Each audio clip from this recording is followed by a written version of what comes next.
In addition to this colleague that lost his life, these other 5 colleagues lost their eyes, legs, so they are severely injured following today's attacks. There is no confirmation at this stage to the nature of the incident, but I want to stress that this location was in an isolated area. There were no other buildings nearby. It was a very well-known premises, and it was in an isolated area in Deir al-Balah. What we do know is that an explosive ordnance was dropped or fired at infrastructure and detonated inside the building. We don't know at this stage what type it was. We don't know if it was airdrop weapons, if it was artillery or rocket. I can't provide this information. As you imagine, we are contacting our colleagues. Most of them are in shock with difficulties to provide testimony. But as you know, we are doing all the investigations with the colleagues that have their specific responsibilities within the UN in this area. It should be stressed that it was not through any action removing unexploded ordnance at the location. So this is not related, this explosion is not related with any activity related with mine action. As you know, part of my team that is in Gaza is doing mine action, removing of unexploded ordnance, clearing mines. This was not the case. So it's related with explosive ordnance that was dropped or fired to the premises that were hit, as I mentioned, yesterday and again today.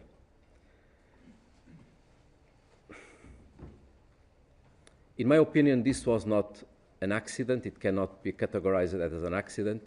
It is at least an incident. What is happening in Gaza is unconscionable. I'm shocked and devastated by this tragic news. I visited Gaza 3 weeks ago. I engaged with my team. I saw the absolute dedication of my team in Gaza last month. They and other UN workers and premises should never be targeted. And I want to express, as the head of this organization, UNOPS, my sincere condolences to all those affected and to their families. And I'm expressing that, of course, also on behalf of the entire UN family, who is also expressing their solidarity to UNOPS and to the families of those affected by this situation. Attacks against humanitarian premises are a breach of international law. UN personnel and its premises must be protected by all sides. The civilian population relies on the UN for life-saving assistance.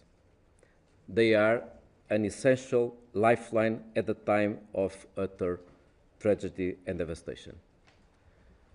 I renew the UN call for the resumption of the ceasefire, for unimpeded humanitarian assistance to be reestablished, and for the remaining hostages to be released unconditionally. I ask your indulgence for the fact that I may not have, at this time, all the information that you may want. But I didn't want to delay my statement, knowing that we are accountable and people need to know what is happening. But I kindly ask you for some indulgence, as some information I'll be able to provide, we'll be able to provide in the next few hours and days. This is what we know now.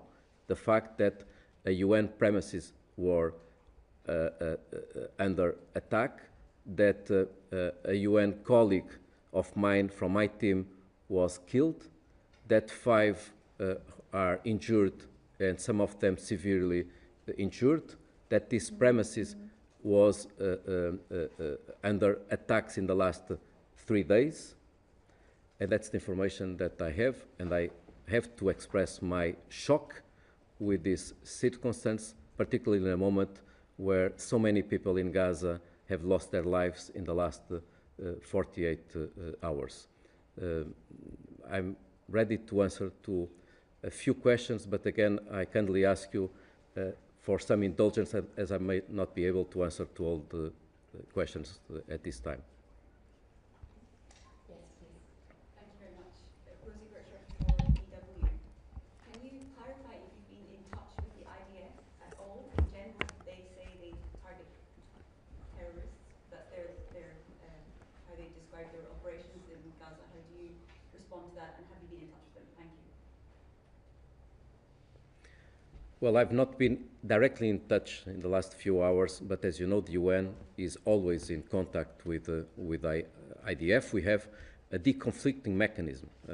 I visited Gaza recently. Of course, I met with Israel, but I'm not doing that in the daily basis. We have a structure, a UN structure in Gaza, direct contact points with IDF, and that's why I stated in my initial declaration that this premise was deconflicted, which means that Israel knew that this was a UN premises, that people were living, staying and working there. It's, by the way, a compound, a guest house where most of us also stay, not only from UNOPS, but also from other UN agencies. Recent visits from several colleagues of the UN, heads of agencies, they stayed in this house. They stayed in this guest house. So this is a very well-known place, so well-known that several heads of agencies of the UN stayed in this compound very frequently. So is the rest that we have UN source in New York City, we're talking about 2 people. Do you have any about the second one?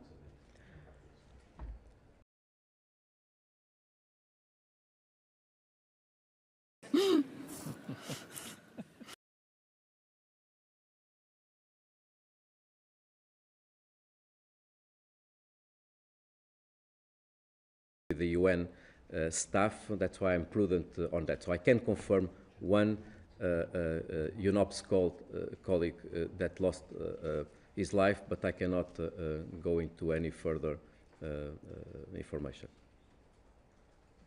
Sorry, just to clarify, that parallel from political, it was the Israeli Defense Forces who fired, right? Just to clarify. Well, of course, investigations will follow. That's something that I cannot report in terms of investigation. The recent strikes were reported in the last 3 days, and we contacted Israeli forces precisely to confirm that this premises was deconflicted. So this information is relevant. After the first strike 2 days ago, Monday, there were contacts to confirm something that it was already evident, but we wanted to confirm that these premises were deconflicted. And there was a confirmation that it's deconflicted. But I cannot answer to any, provide any further information on that. We are even trying to identify the nature of the explosion, whether it was airstrike or a tanker or any kind of explosion. Take one more. Yes. I wonder if you have any information on nationalities of the 100 killed people, and I would like to ask you if you can make a short statement in Portuguese to synthesize this information. Well, on the nationality, we are informing the families, so I don't feel comfortable to share the nationality of the colleague that lost his life. It's an international, so it's not someone from Gaza. But I prefer not to share the nationality, as of course we need to engage with the family first. I'm spending all my time, as you imagine, with my team trying to evacuate those that are severely injured. At this current stage, my top priority is to try to help the evacuation of the severely injured colleagues. Of course, we are also conducting investigations, especially the colleagues in the UN system that have the responsibility on that, which is not UNOPS. But I'm sure that you understand the reason why I prefer not to disclose the information about the specific nationality or even the team. UNOPS works in Gaza providing fuel. We procure and distribute fuel in Gaza. We manage the so-called 2720 mechanism, which is the facilitation of all aid into Gaza. So it's my team that approves the consignments to Gaza, the trucks, and it's my team that monitors the trucks outside Gaza, but also inside Gaza. We are also doing mine action, which is helping removing explosives and mines. So this is a big team. Hopefully, we didn't have all the colleagues inside the compound. Most of the colleagues were not at the time inside the compound. If that would be the case, the tragedy would be even worse. Last question. One more. Yes, what will be the consequence for the operations of the UN in Gaza? Will you limit your activities? We have stayed and delivered for the people in Gaza in the last year and a half. This was not the first colleague from UNOPS that lost his life. It's the second. We had another colleague that was a driver of trucks providing aid to Gaza that lost his life almost 1 year ago. It is very difficult to operate in Gaza. There is immense human suffering in Gaza. We have been challenging the fact that international humanitarian law has not been respected, because international humanitarian law requires that civilians are not targeted, that humanitarian aid can be provided in an unimpeded manner.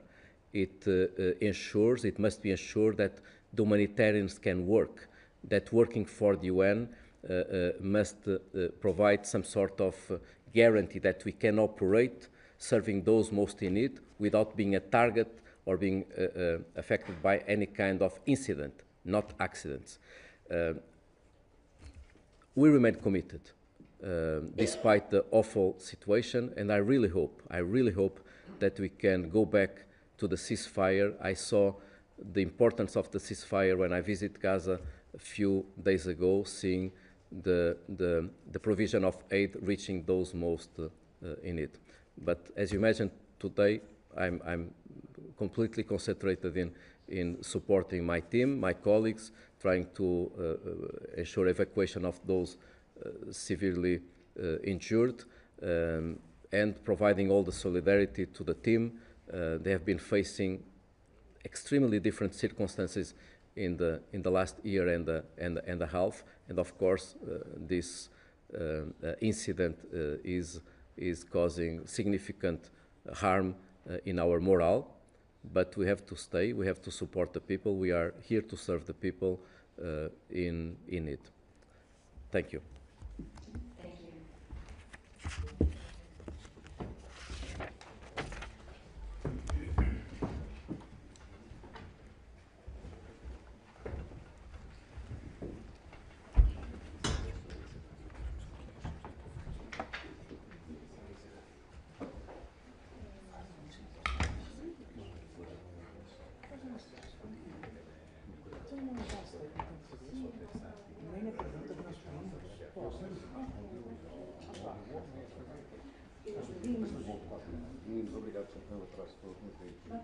Olha, tens a certeza e noção que só as televisões